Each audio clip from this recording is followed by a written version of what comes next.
नाही, अध्ययन अकार्यक्षमतेचे उदाहरण आहे. आता अध्ययन अकार्यक्षमता म्हणजे आजार नाहीये. अध्ययन अकार्यक्षमता म्हणजे अध्ययनामध्ये थोडासा तो मागासलेला आहे, पाठीमागा आहे. मग याचं उत्तर काय येईल? डिस्लेक्सिया. हे प्रश्न सीटीटीला मॅक्झिमम पद्धतीने विचारले जातात बघा. डिस्लेक्सिया म्हणजे काय? वाचन अक्षमता. आता याच्यामध्ये परत दोन येतात, डिस्कॅल्क्युलिया. डिस्कॅल्क्युलिया हा आहे तो गणितीय अक्षमता आहे, गणितीय क्रिया त्याला करता येत नाही. त्यानंतर काय येतो?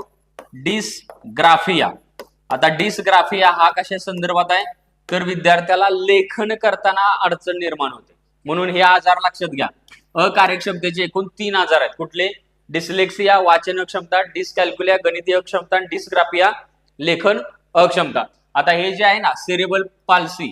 सेरेबल पाल्सी म्हणजे काय? तो अपंग विद्यार्थी असतो. त्यानंतर दुसरा ASD. ASD मध्ये काय येणार?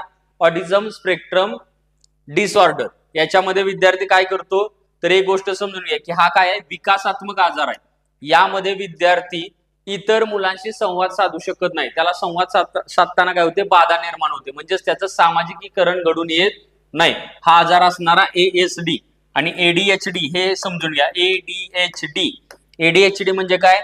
Attention deficiency hyperactivity disorder. Hyperactivity. आता हायपर ऍक्टिव्हिटी म्हणजे कशात येणार आहे? अटेन्शन मध्ये.